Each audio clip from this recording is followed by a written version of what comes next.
Very good morning to all of you. आज का जो हमारा टॉपिक है, एजेंडा है, वो है फैक्टर्स अफेक्टिंग फोटोसिंथेसिस। सो फोटोसिंथेसिस से रिलेटेड ये हमारा लास्ट टॉपिक बचा है। तो सेकेंड यूनिट जो है, जैसा कि हमने पहले डिस्कस किया था, सेकेंड यूनिट हमारी फोटोसिंथेसिस और एंजाइम्स के ऊपर ही टोटली डिपेंड्स हैं।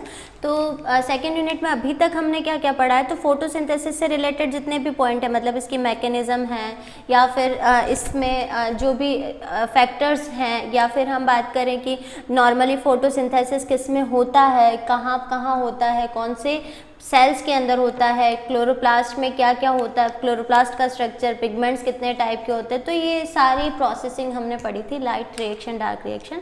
अब लास्ट एक छोटा सा टॉपिक हमारा बचा हुआ है जिसको हम बोलते हैं फैक्टर्स अफेक्टिंग फोटोसिंथेसिस। तो आज हम इसी टॉपिक के बारे में डिस्कस करेंगे, फैक्टर्स अफेक्टिंग फोटोसिंथेसिस। अब फैक्टर अफेक्टिंग क्या होता है, मतलब कि किसी को भी प्रभावित करने वाले कारक, है ना। कोई भी रिएक्शन होती है तो उसके लिए कुछ फेवरेबल कंडीशन होती है, अनुकूल परिस्थितियाँ, फेवरेबल कंडीशन। जैसे कि हम बोलते हैं प्लांट्स के अंदर हम फिजियोलॉजी के अंतर्गत अलग अलग जो प्रोसेसेस होती है प्लांट्स में वो पढ़ते हैं। तो वैसे ही जैसे हम बोलते हैं फोटोसिंथेसिस है, रेस्पिरेशन है, प्लांट की ग्रोथ है, मेटाबॉलिज्म है, तो ये अलग अलग प्रोसेस जो हैं प्लांट्स के अंदर देखने को मिलती हैं। तो इसमें ऐसी कौन कौन सी कंडीशन है जिसमें हम देखेंगे कि रेट जो है इनकी, जैसे फोटोसिंथेसिस की रेट बढ़ रही है या घट रही है, मतलब कि कुछ एक कंडीशन होती है, कुछ एक फेवरेबल प्रोसेस होती है जिसके अंदर ही फोटोसिंथेसिस या रेस्पिरेशन या कोई भी प्रोसेस हो वो अच्छी रहती है, अदरवाइज उसकी रेट जो है वो डिक्रीज ही होती रहती है। ठीक है, तो रेट का मतलब अब हम अलग अलग कारक पढ़ेंगे, फैक्टर्स है ना। तो फैक्टर का मतलब क्या होता है, ऐसे कारकों के बारे में पढ़ना, ऐसी चीज़ों के बारे में पढ़ना जो कि फोटोसिंथेसिस की रेट को अफेक्ट करते हैं। अफेक्ट करना इन द सेंस कि वो फोटोसिंथेसिस की रेट को बढ़ा भी सकते हैं और कम भी कर सकते हैं। ठीक है, तो यहाँ पर अलग अलग प्रकार के हमारे पास में फैक्टर होते हैं, जैसे कि हम एक्सटर्नल और इंटरनल फैक्टर्स में बांट करके पढ़ते हैं, लेकिन फोटोसिंथेसिस की केस में हम कुछ 2-3 एक्स्ट्रा पॉइंट्स भी पढ़ेंगे। उसके बाद हम देखेंगे कि एक्सटर्नल फैक्टर और इंटरनल फैक्टर जो जनरली हमारे स्टार्टिंग से चलते आते हैं, फॉर एग्जांपल लाइट, टेम्परेचर, तो ये सब कैसे अफेक्ट करते हैं प्लांट को। उससे पहले हम देखते हैं फोटोसिंथेसिस को प्रभावित करने वाले कारकों के संबंध में भी कुछ वैज्ञानिकों ने, कुछ साइंटिस्ट ने कुछ नियम दिए थे, कुछ सिद्धांत दिए थे, उसके बारे में डिस्कस करते हैं। सबसे पहले हम डिस्कस करते हैं, एक सिद्धांत है लॉ ऑफ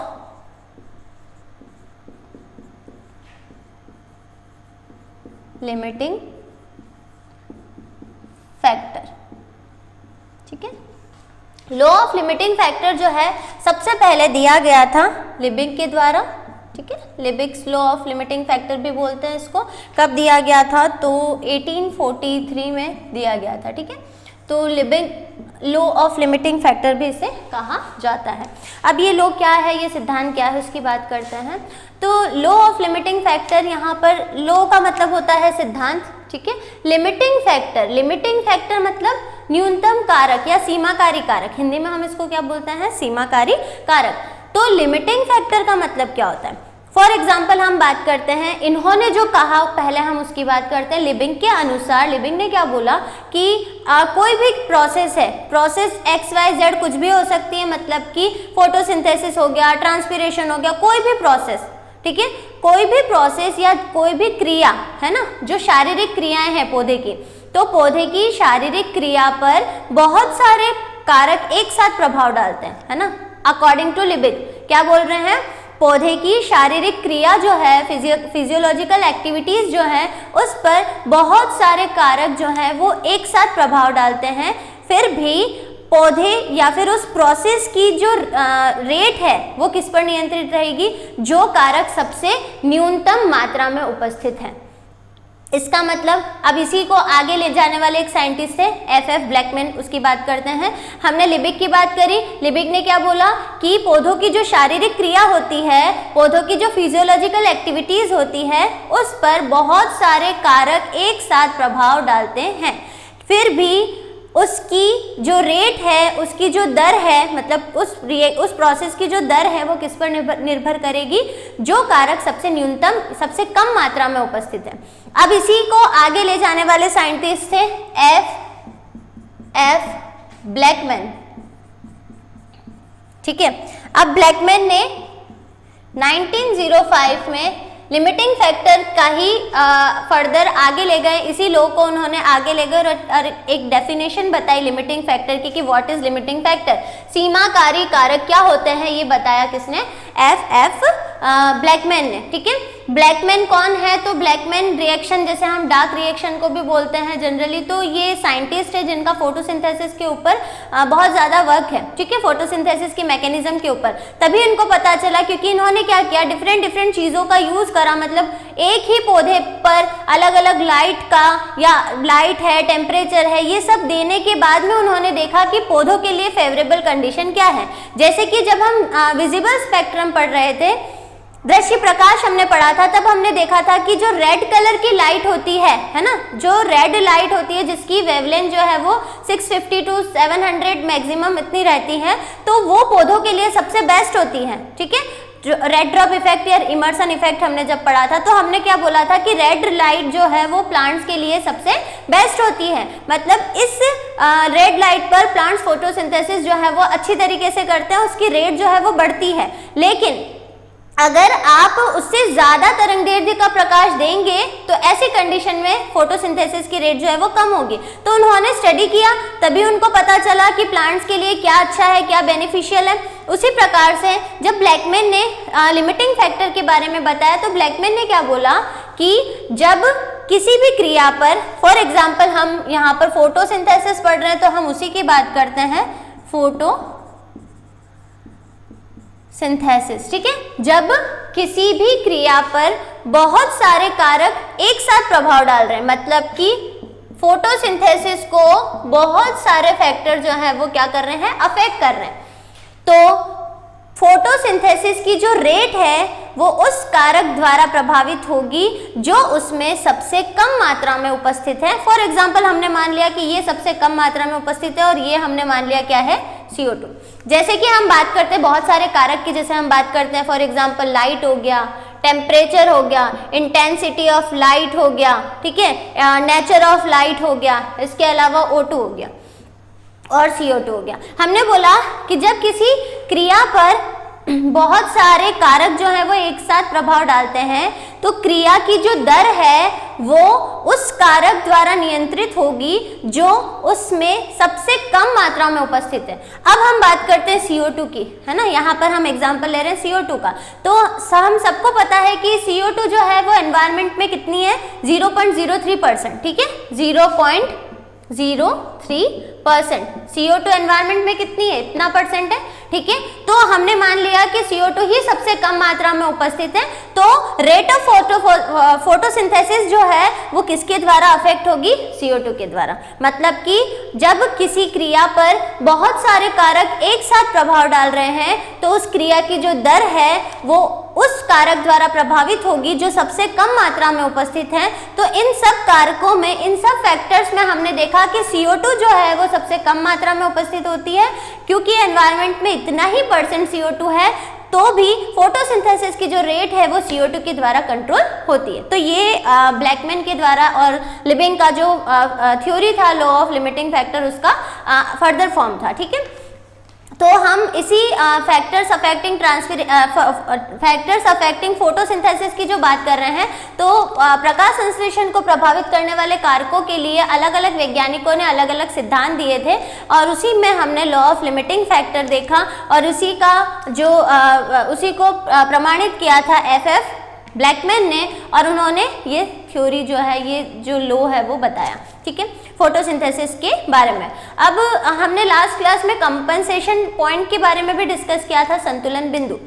तो जो संतुलन बिंदु होता है, मतलब कि जो श्वसन की क्रिया है, रेस्पिरेशन, प्लांट्स के अंदर जो रेस्पिरेशन होता है, उसमें विमुक्त होने वाली जो CO2 की मात्रा फोटोसिंथेसिस में यूज होने वाली CO2 की मात्रा के बराबर हो, तो ऐसी कंडीशन में हम उसको क्या बोलते हैं, संतुलन बिंदु, CO2 का कंपनसेशन पॉइंट। तो हमने देखा था कि जो छाया में उगने वाले प्लांट्स थे उनमें कंपनसेशन पॉइंट जो था वो कम था, तो ऐसी कंडीशन में रेट ऑफ फोटोसिंथेसिस क्या होगी, डिक्रीज होगी। तो हमको अब क्या करना है, डिफरेंट फैक्टर्स पढ़ने हैं जो इन इस क्रिया को प्रभावित करते हैं, या तो फोटोसिंथेसिस की रेट को बढ़ाएंगे या फोटोसिंथेसिस की रेट को कम करेंगे। अब हमने यहाँ पर तो बात करी कि जब बहुत सारे कारक प्रभाव डाल रहे हैं तो इसके द्वारा ही प्रभावित हो रही है, तो हम इस कारक की उपस्थिति को बढ़ा या घटा करके फोटोसिंथेसिस की रेट को बढ़ा या घटा सकते हैं, क्योंकि ये पूरी की पूरी जो क्रिया है वही अब न्यूनतम कारक के ऊपर ही डिपेंडेंट होती है। तो अब हम बात करते हैं कि अदर फैक्टर कौन कौन से होते हैं फोटोसिंथेसिस की रेट को प्रभावित करने वाले। तो हम किसी के भी फैक्टर्स अफेक्टिंग पढ़ते हैं तो हम उसको जनरली दो पार्ट्स में डिवाइड करते हैं। First is external factor and second is internal factor. तो अगर हम बात करें फोटोसिंथेसिस की, तो यहाँ पर हमारे पास में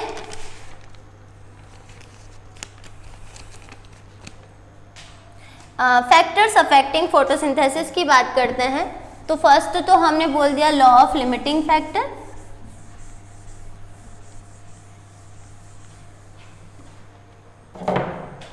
अब मेनली हम कितने पार्ट्स में डिवाइड करते हैं फैक्टर्स को?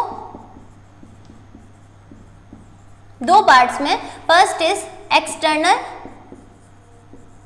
फैक्टर और सेकंड इज इंटरनल फैक्टर।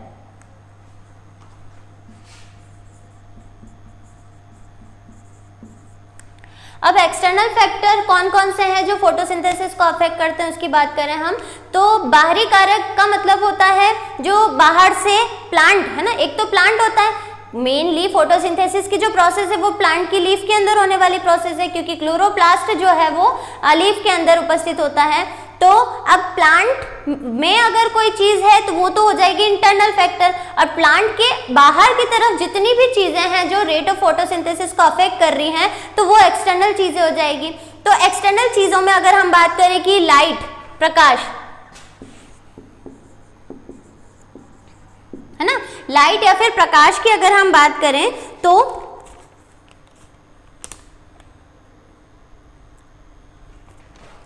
सबसे पहला हमने लिखा है लाइट, ठीक है। तो लाइट या फिर प्रकाश की अगर हम बात करें तो सीधी सी बात है कि जो फोटोसिंथेसिस है उसमें जो लाइट रिएक्शन है उसमें जो NADPH2 या ये सब फॉर्म होते हैं ATP, तो वो in the presence of light ही होती है। तो लाइट का तो बहुत इंपॉर्टेंट रोल होता है, क्योंकि दिन के समय जो है वो जनरली स्टोमेटा भी ओपन रहते हैं, तो ऐसी कंडीशन में जो CO2 का स्थिरीकरण की प्रोसेस होती है वो जनरली ईजी हो जाती है, ठीक है। तो लाइट का बहुत इंपॉर्टेंट रोल होता है फोटोसिंथेसिस की रेट के ऊपर। अब लाइट में भी हम कुछ पॉइंट्स पढ़ते हैं, जैसे कि बात करें कि लाइट जो है उसकी इंटेंसिटी कैसी है, तीव्रता कैसी है।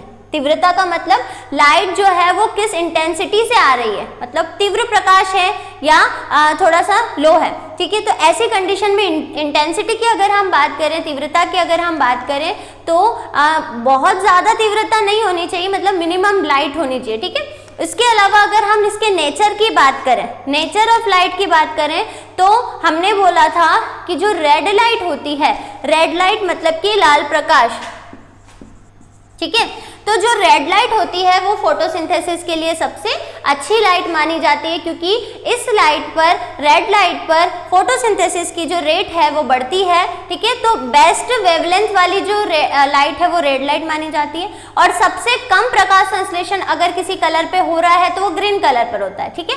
तो ग्रीन कलर पर फोटोसिंथेसिस की रेट जो है वो कम होती है, और रेड कलर पर बात करें तो फोटोसिंथेसिस की रेट जो है वो बढ़ती है। इसके अलावा हम बात करें लाइट में, हमने इंटेंसिटी की बात करी। अगर बहुत ज़्यादा इंटेंसिव लाइट है तो ऐसी कंडीशन में क्या होगा, फोटोसिंथेसिस की रेट जो है वो कम होगी। इंटेंसिटी होनी चाहिए लेकिन एक लेवल तक, है ना, उससे ज़्यादा होगी तो ऐसी कंडीशन में रेट ऑफ फोटोसिंथेसिस कम होगा। क्यों? क्योंकि बहुत ज़्यादा तीव्र लाइट में क्या होता है, जो एंजाइम होते हैं, जो क्रिया का फल बनाते हैं, वो एंजाइम हाई इंटेंसिटी पर क्या हो जाते हैं, डीजनरेट हो जाते हैं। क्योंकि हमने देखा था C3 साइकिल, C4 साइकिल केम में, या फिर हम बात करें जैसे कि रुबिस्को की बात करा था हमने, पेप कार्बोक्सिलेज की बात करा था, तो ये एंजाइम ही थे जो प्रोडक्ट बना रहे थे। तो अगर ये एंजाइम ही टूट जाएंगे, डिजनरेट हो जाएंगे, डिस्ट्रॉय हो जाएंगे, तो ऐसी कंडीशन में प्रोडक्ट बनाना क्या हो जाएगा, मुश्किल हो जाएगा। तो ऐसी कंडीशन में रेट ऑफ फोटोसिंथेसिस कम होती है। इसीलिए लाइट की इंटेंसिटी मिनिमम लेवल पर, मतलब मीडियम लेवल पर होनी चाहिए। उसके अलावा हमने नेचर ऑफ लाइट की बात करी तो रेड लाइट है, ठीक है, तो इसके अलावा ड्यूरेशन की बात करें तो ड्यूरेशन डे टाइम में हमने बात करी थी, डे टाइम में जो है वो फोटोसिंथेसिस की रेट जो है वो ज़्यादा होती है। इसके अलावा हम बात करें टेम्परेचर की,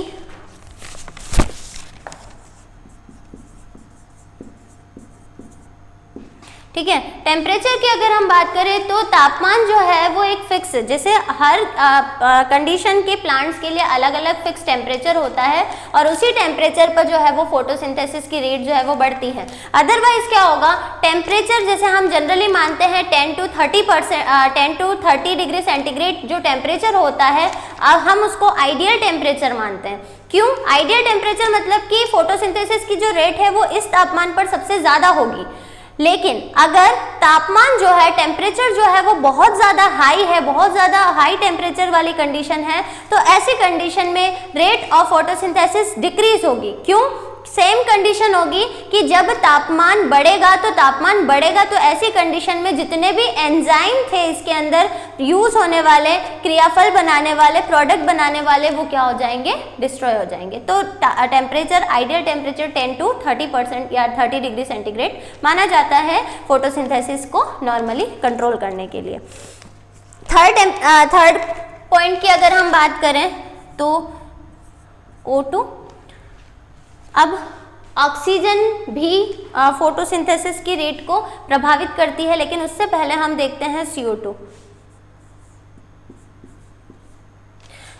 फोटोसिंथेसिस की जो इक्वेशन है मैं बार बार आपको बताती हूँ, 6CO2 + 12H2O, मतलब कि CO2 और H2O मिलकर के ग्लूकोज बनाते हैं, या फिर हम बोल सकते हैं कि CO2 से तो ग्लूकोज बन जाता है और H2O से O2 बन जाता है। ठीक है, तो CO2 का तो इम्पॉर्टेंट रोल है ही, क्योंकि हम इक्वेशन में ही लिख रहे हैं कि ये दोनों मिलेंगे तब जाके ग्लूकोज बनेगा, कि ये और ये क्रिया करेंगे तब जाके ग्लूकोज बनेगा, मतलब कि CO2 का तो इम्पॉर्टेंट रोल है ही। ठीक है, और CO2 अभी हमने बात करी, CO2 जो है वो एनवायरनमेंट में 0.03% उपस्थित होता है, तो वो काम करता है एज अ लिमिटिंग फैक्टर, न्यूनतम कारक की तरह काम करता है। कौन, CO2। तो CO2 जो है वो 0.03% है, तो वो काम करता है as a limiting factor. LF का मतलब क्या हो गया, लिमिटिंग फैक्टर की तरह काम करता है। और लिमिटिंग फैक्टर हमने अभी पढ़ा कि जब बहुत सारे कारक किसी भी क्रिया पर प्रभाव डालते हैं, तो ऐसा कारक जो सबसे कम मात्रा में उपस्थित है वो क्रिया उसी के द्वारा नियंत्रित होगी। तो हमने देखा कि CO2 सबसे कम मात्रा में उपस्थित है और इसीलिए फोटोसिंथेसिस की रेट को ये बढ़ाता है। ठीक है, तो ये नियंत्रित करने वाला कारक है। अब हम बात करते हैं O2। अब O2 की मिनिमम और मैक्सिमम सांद्रता या फिर मात्रा की अगर हम बात करें तो O2 जनरली हम देखते हैं, हमने सुबह जो लास्ट क्लास में हमने जो इक्वेशन लिखी थी उसमें हमने देखा था कि 6CO2 और 12H2O है ना, वो तो बना रहा था ग्लूकोज, और हमने जस्ट उसका उल्टा कर दिया था, तो वो था आपकी रेस्पिरेशन वाली प्रोसेस हो गई थी। तो वहां पर O2 जो है, O2 मेनली किस में यूज आता है, रेस्पिरेशन में। ठीक है, बनता कहाँ पर है, फोटोसिंथेसिस के अंदर। O2 जो है वो बनता कहाँ पर है, फोटोसिंथेसिस के अंदर, और यूज कहाँ पर आता है, O2 के अंदर, रेस्पिरेशन के अंदर। तो O2 जो है वो फोटोसिंथेसिस और रेस्पिरेशन की मीडिएटर कड़ी मानी जाती है, क्योंकि जो जब भी O2 की सांद्रता बढ़ती है तो रेस्पिरेशन की दर जो है वो बढ़ती है, तो ऐसी कंडीशन में फोटोसिंथेसिस की रेट जो है वो कम हो जाती है। O2 की सांद्रता बढ़ेगी, मात्रा बढ़ेगी, तो रेस्पिरेशन ज़्यादा होगा, रेस्पिरेशन ज़्यादा होगा, तो ऐसी कंडीशन में जो प्रोडक्ट फोटोसिंथेसिस और रेस्पिरेशन के बीच के या मीडिएटर प्रोडक्ट्स होते हैं, बहुत सारे प्रोडक्ट हम आगे जब रेस्पिरेशन पढ़ेंगे हम देखेंगे कि बहुत सारे प्रोडक्ट्स ऐसे होते हैं जो इन दोनों के मीडिएटर होते हैं, तो वो उनमें कंपटीशन स्टार्ट हो जाएगा। तो ऐसी कंडीशन में रेट ऑफ O2 बढ़ेगी तो रेट ऑफ फोटोसिंथेसिस डिक्रीज हो जाएगी। तो ये सारे फैक्टर, इसके अलावा वाटर है, वाटर भी हमको पता ही है इंपॉर्टेंट रोल, क्योंकि वाटर का ही आपका रिडक्शन से क्या फॉर्म होता है, O2, ऑक्सीडेशन से O2 फॉर्म होता है। ठीक है, तो वाटर का भी इंपॉर्टेंट रोल होता है। तो ये कुछ 5 फैक्टर हैं जो रेट ऑफ फोटोसिंथेसिस को बढ़ाते हैं या फिर कम करते हैं। इसके अलावा इंटरनल फैक्टर्स की बात करें तो प्लांट के अंदर अब क्या क्या चीज़ें होती हैं जो अफेक्ट करती हैं रेट ऑफ फोटोसिंथेसिस को। फॉर एग्जांपल हम बात करें क्लोरोफिल का रेशो, है ना, क्लोरोफिल रेशो की अगर हम बात करते हैं तो क्लोरोफिल रेशो क्या होता है, क्लोरोफिल या फिर हम क्लोरोप्लास्ट भी लिख सकते हैं ना इसको, क्लोरोप्लास्ट। अब क्लोरोप्लास्ट क्या होता है, अब हमने क्या देखा था कि लीफ होती है, लीफ के अंदर क्लोरोप्लास्ट होता है और क्लोरोप्लास्ट के अंदर उपस्थित पिगमेंट ही लाइट को एब्जॉर्ब करते हैं। तो ये जो क्लोरोप्लास्ट जो है उसकी संख्या जो होती है एक लीफ के अंदर, जनरली हम देखते हैं एक सेल के अंदर, एक लीफ के अंदर 40 to 60 समथिंग होती है, ठीक है। तो इस अब लीफ की जो साइज है या लीफ के अंदर उपस्थित क्लोरोप्लास्ट हैं वो जितने ज़्यादा होंगे फोटोसिंथेसिस की रेट जो है वो उतने ही ज़्यादा होगी। इसके अलावा हम बात करें लीफ के स्ट्रक्चर की, internal structure of leaf, internal structure of leaf. अब इंटरनल स्ट्रक्चर ऑफ लीफ की बात करें तो सारे प्रोडक्ट्स जितने भी सेल ऑर्गेनल्स हैं या फिर हम बात करते हैं क्लोरोफिल है, क्लोरोप्लास्ट है, तो मतलब लीफ की साइज कितनी है उसके ऊपर भी फोटोसिंथेसिस की रेट प्रभावित होती है, अफेक्ट होती है। लीफ की साइज जितनी छोटी होगी क्लोरोप्लास्ट का नंबर उतना ही कम होगा, तो ऐसी कंडीशन में रेट ऑफ फोटोसिंथेसिस कम होती है। या फिर हम लीफ के अंदर उपस्थित क्लोरोप्लास्ट की बात करें तो ऐसी कंडीशन में जितने ज़्यादा क्लोरोप्लास्ट होंगे उतनी ज़्यादा ही फोटोसिंथेसिस होगा, क्योंकि पिगमेंट्स जो हैं वो उसके पास में ज़्यादा होंगे, ठीक है। तो ज़्यादा पिगमेंट्स होंगे तो ज़्यादा लाइट एब्जॉर्ब करेंगे, तो ऐसी कंडीशन में रेट ऑफ फोटोसिंथेसिस है, प्रकाश संश्लेषण की जो दर है वो इंक्रीज होगी। तो ये कुछ फैक्टर्स हैं हमारे पास में जो प्रकाश संश्लेषण को प्रभावित करते हैं, इनकी मात्रा जो है वो प्रकाश संश्लेषण को प्रभावित करती हैं। तो इस प्रकार से एक्सटर्नल और इंटरनल फैक्टर, लिमिटिंग फैक्टर जो है वो हमने डिस्कस किया। हम पीपीटी में देख लेते हैं इसके बारे में।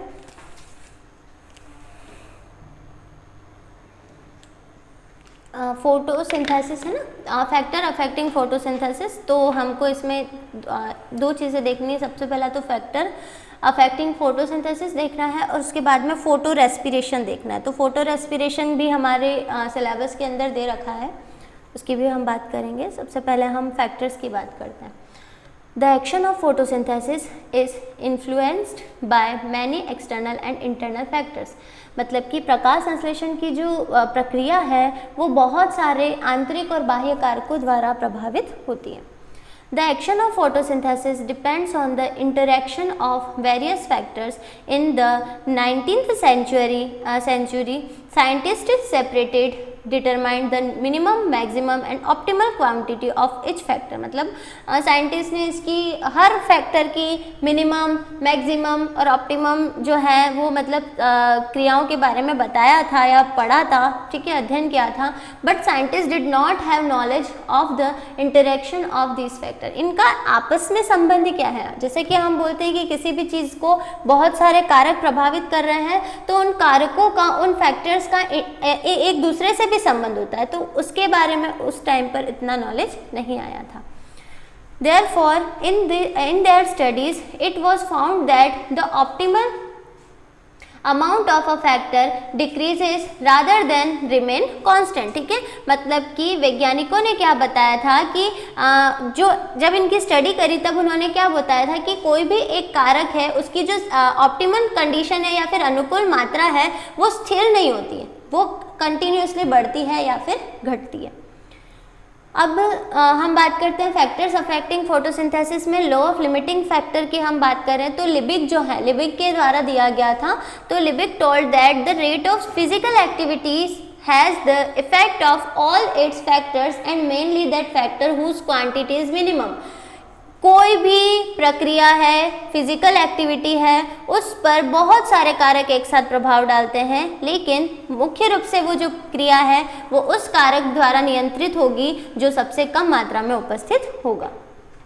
आप यहाँ पर देख सकते हैं लिमिटिंग फैक्टर की बात हो रही है, ठीक है। मिनिमम है, ऐसी कंडीशन में रेट ऑफ फोटोसिंथेसिस मैक्सिमम होती है। तो मिनिमम फैक्टर की ही नियंत्रित करेगा कि रेट ऑफ फोटोसिंथेसिस कैसे होगी। अब ब्लैकमैन की बात करें तो F.F. Blackman 1905 introduced the theory of limiting factor. मतलब इसी को फर्दर आगे ले गए वो और लिमिटिंग फैक्टर की थ्योरी बताई उन्होंने, एक्सपेंडिंग लिबिक स्टेटमेंट, लिबिक के स्टेटमेंट को ही आगे प्रस्तुत किया। According to this rule, when several factors influence a verb at once, the rate of that action is controlled by the least amount of present factor, मतलब कि जब भी किसी भी प्रक्रिया को बहुत सारे कारक एक साथ प्रभावित करते हैं तो उस क्रिया की दर जो है वो न्यूनतम मात्रा में उपस्थित कारक के द्वारा नियंत्रित होती है। हमने CO2 का एग्जाम्पल लिया इसके लिए। नेक्स्ट आता है among the factors that affect photosynthesis the factor that is comparatively the least available is called limiting factor. तो ऐसा कारक जो सबसे कम मात्रा में उपस्थित है उसी को हम क्या बोलते हैं, लिमिटिंग फैक्टर।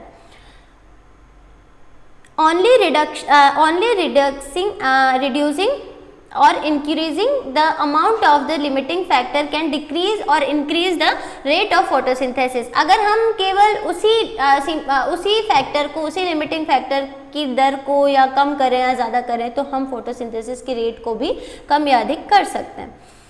अब यहाँ पर आप देख सकते हैं फैक्टर्स अफेक्टिंग फोटोसिंथेसिस में हमारे पास में एक्सटर्नल और इंटरनल फैक्टर्स हैं, तो कुछ सबकी हमने बात करी ही है ऑलमोस्ट, जैसे लाइट है, इंटेंसिटी ऑफ लाइट है, nature of light, duration of life, CO2, O2, water, chlorophyll content, protoplasm क्या होता है, प्रोटोप्लाज्म जिसको हम साइटोप्लाज्म भी बोलते हैं, जिसमें सेल ऑर्गेनल्स जो होते हैं वो बिखरे हुए रहते हैं ना, कोशिका द्रव्य या जीव द्रव्य कारक है ना, उसमें उपस्थित जो फैक्टर होते हैं वो भी जनरली इसको प्रभावित करते हैं। Stored food material in plant, इस पर भी डिपेंड करेगा, जनरली स्टार्च के फॉर्म में होता है। नेक्स्ट है इंटरनल स्ट्रक्चर ऑफ लीफ, पत्ती की जो आंतरिक संरचना है, ठीक है, तो इसके ऊपर भी जनरली फोटोसिंथेसिस की जो रेट है वो निर्भर करती है। अब एक छोटा सा टॉपिक है इसके अंदर हम उसकी बात करते हैं, फोटो रेस्पिरेशन, ठीक है। अब क्या होता है फोटो रेस्पिरेशन की अगर हम बात करें तो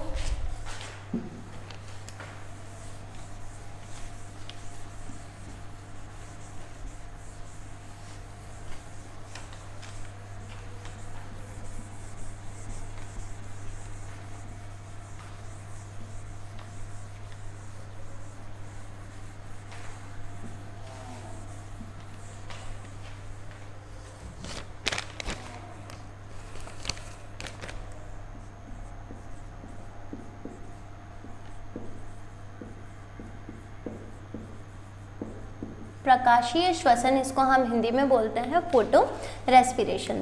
तो फोटो रेस्पिरेशन क्या होता है, फोटो का मतलब क्या होता है लाइट, और रेस्पिरेशन मतलब श्वसन, तो प्रकाशीय श्वसन। जब जो श्वसन की प्रक्रिया है या प्रकाश की उपस्थिति में होने वाला श्वसन है ना, प्रकाश की उपस्थिति में होने वाला श्वसन क्या कहलाता है, रेस्पिरेशन, फोटो रेस्पिरेशन कहलाता है। अब यहाँ पर क्या होता है, जनरल हम बात करते हैं तो CO2 जो है, मतलब कि जो रेस्पिरेशन की प्रोसेस है उसमें CO2 तो होती है रिलीज और O2 जो होती है वो यूज होती है, ठीक है। CO2 और O2 का कंसेप्ट है पूरा, ठीक है। तो ऐसी कंडीशन में प्रकाश की उपस्थिति में होने वाला ऐसा श्वसन जिसमें CO2 रिलीज होती है, O2 यूज होती है और ऊर्जा नहीं बनती है, ऊर्जा विमुक्त या ऊर्जा उत्पन्न नहीं होती है। मतलब कि जो नॉर्मल सेल्यूलर रेस्पिरेशन होता है वो कैसा होता है, तो यहाँ पर अगर हम बात करें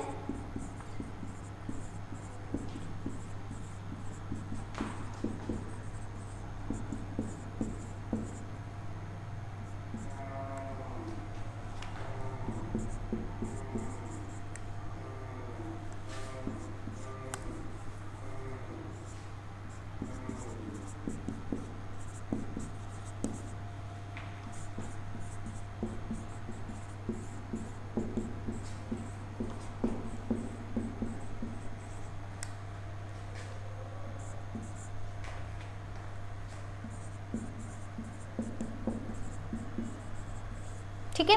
तो नॉर्मल अगर हम सेल्यूलर रेस्पिरेशन की बात करें तो सेल्यूलर रेस्पिरेशन में क्या होता है, इस प्रकार से ऊर्जा जो है वो कुल मिलाकर के विमुक्त होती है, ठीक है। ऊर्जा कितनी बनती है, तो 686 किलो कैलोरी जो है एनर्जी जो है वो जनरली रिलीज होती है। तो नॉर्मल रेस्पिरेशन जो है वो एक कैटाबोलिक प्रोसेस हम मानते हैं, जिसमें ग्लूकोज जो है वो टूट करके बनाता है आपका CO2 है ना, या बड़ा मॉलिक्यूल जब भी टूटता है उसको कैटाबोलिज्म बोलते हैं, ठीक है। ऐसी कंडीशन में सारी चीजें ये यूज करता है, ठीक है, और विमुक्त क्या करता है, O2 को तो ये करता है यूज, ठीक है, और विमुक्त क्या करता है या रिलीज क्या करता है, रिलीज करता है ये CO2। तो जब भी ऐसा श्वसन जो कि प्रकाश की उपस्थिति में या फिर प्रकाश की उपस्थिति में होने वाला ऐसा श्वसन जिसमें O2 यूज की जाती है, CO2 रिलीज की जाती है और एनर्जी जो है वो नहीं बनती, मतलब कि एनर्जी फॉर्म जो है वो नहीं होगी। जबकि नॉर्मल रेस्पिरेशन जो है उसमें इस प्रकार से हम देखते हैं कि एनर्जी फॉर्म होती है, 686 किलो कैलोरी एनर्जी बनती है। और ये जो प्रोसेस है ये माइटोकॉन्ड्रिया, जो सेलुलर रेस्पिरेशन, नॉर्मल रेस्पिरेशन की प्रोसेस है वो कहाँ पर होती है? माइटोकॉन्ड्रिया के अंदर, ठीक है। तो ये एक हम बोल सकते हैं कि जो नॉर्मल प्रोसेस है रेस्पिरेशन की उससे थोड़ा सा अलग है। क्यों? क्योंकि यहाँ पर एनर्जी जो है वो फॉर्म नहीं हो रही है, ठीक है। अब इसके अलावा हमने बोला कि नॉर्मल रेस्पिरेशन की जो प्रोसेस है वो माइटोकॉन्ड्रिया में होती है, जबकि फोटो रेस्पिरेशन है इसको, जिसको हम C2 साइकिल के नाम से भी जानते हैं, इसको हम C2 साइकिल के नाम से भी जानते हैं, ग्लाइकोलेट साइकिल के नाम से भी जानते हैं, ठीक है। कैसा होता है हम अभी देखेंगे। तो फोटो रेस्पिरेशन को हम C2 साइकिल भी बोलते हैं, ग्लाइकोलेट साइकिल भी बोलते हैं। प्रकाश की उपस्थिति में अगर हम डेफिनेशन की बात करें तो प्रकाश की उपस्थिति में होने वाला ऐसा रेस्पिरेशन जिसमें O2 यूज की जाती है, CO2 रिलीज की जाती है, बट एनर्जी फॉर्म नहीं होती है, तो ऐसे श्वसन को हम बोलते हैं फोटो रेस्पिरेशन। ऐसी कंडीशन में हमने देखा कि जो ये नॉर्मल रेस्पिरेशन से अलग है, ये माइटोकॉन्ड्रिया में होता है। ये होता है 3 कोशिकांगों के अंदर, 3 सेल ऑर्गेनल्स के अंदर होता है। अगर हम बात करें कहाँ कहाँ होता है तो माइटोकॉन्ड्रिया,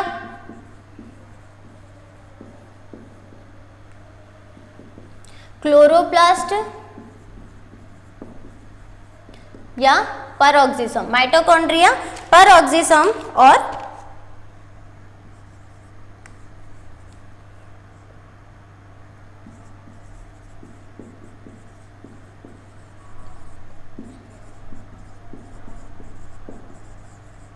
ठीक है। तो इस प्रकार से क्लोरोप्लास्ट ये और माइटोकॉन्ड्रिया, ठीक है, इसके अंदर ये होने वाली प्रोसेस है। मतलब कि फोटो रेस्पिरेशन की जो प्रोसेस है वो 3 प्रकार के कोशिकांगों में कंप्लीट होती है। अब तीनों प्रकार की कोशिकांगों में अलग अलग प्रोडक्ट जो है वो फॉर्म होते हैं। हमने बोला क्लोरोप्लास्ट, माइटोकॉन्ड्रिया और पेरोक्सिसोम के अंदर होने वाला ये चक्र है। इसमें क्या होता है कि जो RUBP होता है C3 साइकिल के अंदर, C3 साइकिल के अंदर जो RUBP या RUDP जिसको हम बोलते हैं, वो क्या करता है? एनवायरमेंट की CO2 को एब्जॉर्ब करता है। यहाँ पर क्या होता है? RUBP जो है वो O2 के साथ में क्रिया करके 3PGA बनाता है, ठीक है। और फर्दर आगे जो है वो क्लोरोप्लास्ट, पेरोक्सिसोम और माइटोकॉन्ड्रिया में फर्दर जितने भी प्रोडक्ट्स है वो बनते हैं। हम इसका साइकिल जो है वो एक बार PPT में देख लेते हैं।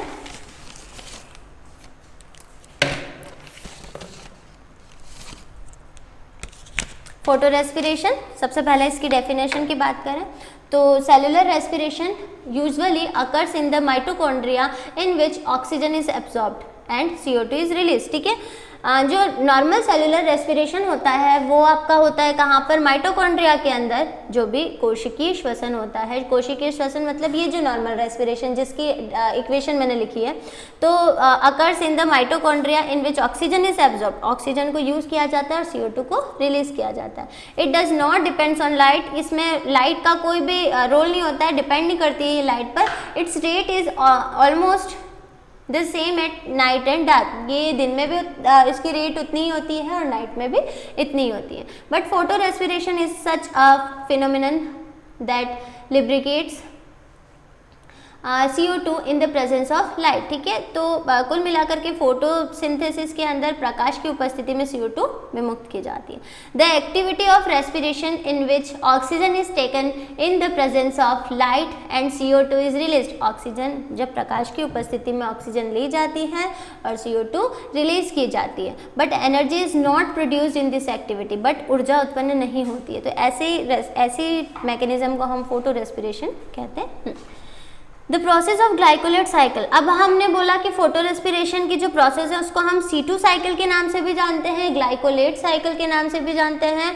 तो the process of glycolate cycle और फोटोसिंथेसिस इस ये फोटो रेस्पिरेशन है ना, फोटोसिंथेसिस नहीं है, फोटो रेस्पिरेशन है। तो is carried out in 3 cell organelles, ठीक है, of this mesophyll cell. 3 cell organelles के अंदर होती है chloroplast, peroxisome, mitochondria, chloroplast, peroxisome और माइटोकॉन्ड्रिया, ठीक है। साइकिल की हम बात करें तो सबसे पहले क्लोरोप्लास्ट के अंदर क्या होता है, पेरोक्सिसोम के अंदर क्या होता है, माइटोकॉन्ड्रिया के अंदर क्या होता है, हम देखते हैं। सबसे पहले आप देख सकते हैं राइबोलोस डाइफॉस्फेट, मतलब RUDP, राइबोलोस 1,5 डाइफॉस्फेट, है ना। अगर CO2 मिल रही है एनवायरनमेंट से तो 3PGA बना रहा है, ठीक है, ये C3 साइकिल स्टार्ट कर देगा, ग्लूकोज बना देगा। अगर O2 एब्जॉर्ब कर रहा है तो 2PGA बना रहा है, ठीक है, तो ये 2PGA जो है वो कन्वर्ट होता है ग्लाइकोलिक एसिड में, जो कि पेरोक्सिसोम में आ जाता है। पेरोक्सिसोम में ग्लाइकोलिक एसिड जो है वो ग्लाइकोलिक एसिड ग्लाइसिन में कन्वर्ट हो जाता है, जो कि माइटोकॉन्ड्रिया में आने के बाद 2 ग्लाइसिन मॉलिक्यूल जो हैं वो सीरीन में कन्वर्ट होते हैं, ठीक है। यहाँ पर NAD जो है NADH2 बनता है, ठीक है। तो ये सीरीन जो है वो पेरोक्सिसोम में जाने के बाद में हाइड्रोपायरुविक एसिड बनाता है, फिर ये कन्वर्ट होता है किसमें, ग्लिसरिक एसिड में कन्वर्ट होता है। यहाँ पर जो है वो अमोनिया, यहाँ पर NADH2 जो है वो यूज़ हो जाता है, ठीक है। ये ग्लिसरिक एसिड वापस से कहाँ पर चला जाता है, क्लोरोप्लास्ट के अंदर चला जाता है, वापस से 3PGA फॉर्म कर देता है। तो ऐसी कंडीशन में 3PGA फॉर्म करेगा तो ऐसी कंडीशन में ATP जो है वो यूज़ होगा। तो इस प्रकार से जो फर्दर प्रोडक्ट्स हैं बनते हैं, क्लोरोप्लास्ट से पेरोक्सिसम, पेरोक्सिसम से माइटोकॉन्ड्रिया, माइटोकॉन्ड्रिया से पेरोक्सिसम और पेरोक्सिसम से क्लोरोप्लास्ट। ये इनका जो साइकिल है वो कंटिन्यूस चलता रहता है। इसमें बस यही ध्यान है कि राइबोलोस डाइफॉस्फेट जो है वो O2 एब्जॉर्ब करके 2PGA बनाता है, ठीक है। तो इस तरीके से ये साइकिल जो है वो कंटिन्यूसली चलती रहती है। तो ये हमारा फोटोसिंथेसिस से रिलेटेड लास्ट टॉपिक जो थे वो ख़त्म होते हैं। फोटोसिंथेसिस की रेट को अफेक्ट करने वाले फैक्टर्स, एंड हमने क्या पढ़ा आज, फोटो रेस्पिरेशन, ठीक है। Thank you.